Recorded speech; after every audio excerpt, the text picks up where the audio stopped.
Assalomu alaykum kanalimiz kuzatuvchilari. Bugungi videoda sizlarga juda muhim bo'lgan ikkita yangiligim bor. Birinchi yangiligim, sizlarning qo'llab-quvvatlashlaringiz natijasida, mening kichkina mehnatimni yuqori baholashlaringiz natijasida Amerikadan YouTube platformasidan menga kumush knopka berib yuborishgan. Buni hozir sizlar bilan ochib ko'ramiz. YouTube platformasidan tabriknoma, ya'ni obunachilarim 100 mingtaga yetganligi uchun qisqa vaqt ichida tabriknoma va kumush knopka. Bunda Sherzod Kinesiolog kanalimiz nomi va obunachilar soni keltirilgan. Buning barchasiga albatta sizlarning menga bo'lgan ishonchlaringiz natijasida O'zbekistonda kinesiologlar ichida birinchi bo'lib 100 mingta obunachiga ega bo'lgan kanal sifatida YouTube platformasi jo'natgan. Biz izlanishda to'xtamaymiz. Kanalimizga yangi videolar, o'z sog'lig'ingizni uy sharoitida tabiiy yo'l bilan tiklash usullari, mashqlar komplekslari va har bitta kasallik sababi qayerdan kelib chiqishlari haqidagi videolarni qo'yishda davom etamiz. Ikkinchi yangiligim, siz aziz obunachilarim va bizga shifo istab keladigan bemorlar uchun kinesiologiya ko'rik narxlariga 30% chegirma e'lon qilaman va bu faqatgina 3-noyabrdan 15-noyabrgacha, ya'ni 2 hafta amal qiladi. Chegirmani 3-noyabrdan e'lon qilayotganligimizning sababi, bizga kelib davo muolajalari olib ketgan bemorlar bilishadi. Bizga oldindan, bir hafta oldindan o'chirtga, navbatga yozdirib qo'yish kerak bo'ladi. Shuning uchun oktyabrda joylar chegaralanib qolganligi uchun noyabrdan e'lon qilyapmiz. Shuning uchun hozir quyidagi raqamlarga o'z joyingizni band qilib qo'yishingiz kerak. Bizda vrachlarimizga ertalab ish vaqtidan kechki ish vaqtigacha bo'lgan bemorlar oldingi hafta yozib qo'yilgan bo'ladi va to'g'ridan to'g'ri kelgan bemorni afsuski qabul qila olmaymiz.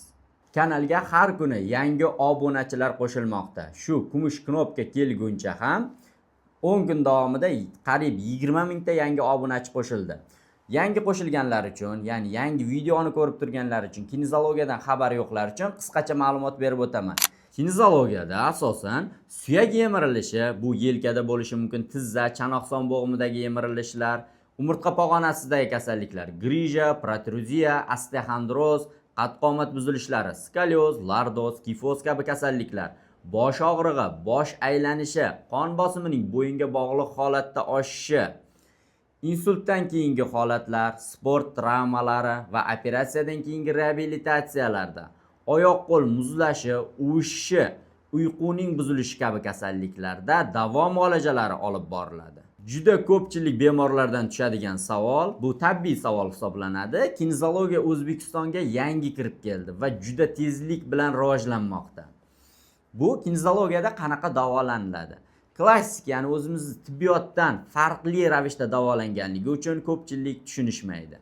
Bunda faol nuqtalar bor. Organizmda faol nuqtalari, meridianlar bor. Ular bilan ishlanadi. Organizmda emotsional holatiga ishlanadi. Emotsional korreksiyalari bor. Ichki organlar bilan visceralniy terapiyalar bor. Bioximiya bilan, ya'ni qondagi moddalar o'zgarishiga qarab ishlanadigan licheniya, ya'ni korreksiya usullari bor. Bunda qanaqa bo'ladi? Bunda struktura, ya'ni tana bilan ishlaganda har bitta nerv koreshokdan, umurtqadan chiqib qaysidir muskulga boradi. O'sha muskullar kuchini ko'rish orqali o'sha nervda qisilish bor, yo'qligini, bo'yinda qaysi tarafida qisilish bor, qaysi tarafda innervatsiya, ya'ni nerv boshqarilishi yaxshi, qaysi tarafda bo'lmayapti, qaysi muskul qotib, ya'ni tortishib qolgan, qaysi bo'shashib ketgan, o'shalar aniqlab chiqiladi. Va tortishib ketgan muskul tagidagi nerv qon tomirlarini qisib qo'yadi. Bularning har bittasi normal holatga keltirib chiqiladi. Ya'ni nerv va muskulga bog'liq davo muolajalari olib boriladi. Bunda qanaqa bo'ladi? Bizga bemor keladi, любой joyda lichina, xohlagan joyda lichina olinadigan bo'lsa, asosan hamma shifokorlar emas, ko'pchiligi og'riq, bosh og'rig'i bilan boring, suyak yemirilishi bilan boring, grija bilan boring. 3-4 ta o'sha kasallikni davolaydigan davo muolajalari yozib beradi, oldiga 3-4 ta og'riq qoldiruvchi yozib beradi. Ya'ni og'riq, ba'zilarda og'riqlar umuman qolmaydi. Og'riq qolgan taqdirda ham siz bilmaysiz, og'riq qoldiruvchi dorining hisobiga og'rig'ingiz qoldimi yoki kasallikni davolaydigan dorining hisobiga kasalligingiz yaxshi bo'ldimi? Buni farqlay olmaysiz. Shuning uchun bizga kelgan bemorlarga hech qanaqa dori-darmonsiz, operatsiyalarsiz davo muolajalari olib boriladi qisqa vaqt ichida. Bunda dori ukol qilmaymiz. Ya'ni og'riq qoldiruvchi ichib yurgan bo'lsa ham og'riq qoldiruvchi to'xtatiladi. Chunki og'riq bu kasallik emas. Miyaning o'sha kasallik borligi uchun organizm o'zini o'zi himoya qilishi uchun yasab beradigan jarayon hisoblanadi. Ya'ni o'sha kasallik davo bo'lgan sayin miya o'sha og'riqni sekin kamaytirib boradi. Ya'ni e'tibor o'sha joyga qaratilgandan keyin. Bizga kelgan bemorni davo muolajasi olib boriladi. Hech qanaqa og'riq qoldiruvchi dorilarsiz olib boriladi va birinchi kunda o'zidan o'zgarish bo'lsa, ya'ni organizmda yengillashish bo'lsa, demak organizmda o'sha kasallikning sababi topib davolanayotgan bo'ladi. Ya'ni og'riq bo'layotgan sohaga biz e'tibor qaratmaymiz. O'sha og'riq bo'layotgan kasallik kelib chiqayotgan sohada nima sababdan kelib chiqyapti? Suyak emirilish nima uchun hammada emas? Ba'zi odamlarda suyak emiriladi. Nima uchun grija hammada emas? Ba'zi odamlarda kelib chiqyapti. Agar u nagruzkaning bosimning hisobidan grija chiqadigan bo'lsa, sportsmenlar 150 kilo, 200 kilo olib shtanga ko'taradiganlarda nima uchun grija yo'q? Yoki qo'liga 1 litrlik narsadan ko'p ko'tarmagan odamlarda ham, doimiy mashinada yuradi, qo'liga hech qanaqa yuk ko'tarmaydiganlarda ham grija bor. Bu hammasi grija bosimga yoki og'ir ishga bog'liq narsa emas. Uni ham sababi bo'ladi. Asosan grijani ichki organlardan sababi bo'lishi mumkin. Ichki organda ich qotishi bo'ladigan bo'lsa yo boshqa ichki organdagi buzilishlar, spazmlar natijasida grija kelib chiqishi mumkin. Yoki asab sistemasiga bog'liq bo'ladi.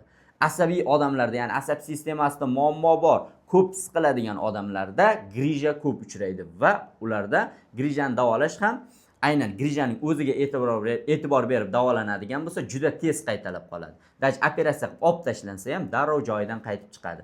Buning sababini topib davolansagina kasallik qaytalamaydi. Birinchi kun rezultat bo'ldi, qanchadir miqdorda, o'sha baholanadi. Agar yetarlicha rezultat bo'lgan bo'lsa, ikkinchi kun yana oldinga siljish kerak, yana yengillashish kerak. Uchinchi kun yana, to'rtinchi kun yana, beshinchi, oltinchi, yettinchi kun yana. O'shanda katta rezultat qilsa bo'ladi. Uning uchun har kuni oz-ozdan rezultat bo'lish kerak bo'ladi, ya'ni natija bo'lish kerak. Bemorda ahvolida og'riq, yurish, turish, o'tirishi, uyqusi hammasida o'zgarish bo'lish kerak bo'ladi. Xohlagan joyda lecheniya olganda, misol uchun 7 kunlik, 10 kunlik lecheniya yozdirib olinadi va o'sha lecheniya olinadi yoki yotib больницада, klinikalarda davo muolajalari olinadi yoki poliklinikalardan qatnab olinadi, davo muolajalari olinadi.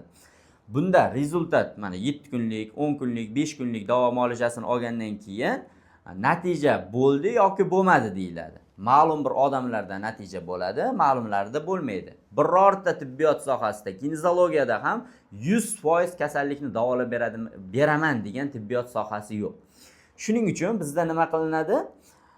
Xudoga shukr, rezultatlarimiz 10 tadan 9 ta, 10 tadan 8 ta bemorimiz zo'r rezultat bilan ketadi. 10 tadan bitta, juda ko'p uchrab qolsa 10 tadan 2 ta bemorimizda ko'ngildagidek, ularda ham yengillashish bo'ladi. Ko'ngildagidek rezultat bo'lmasligi mumkin.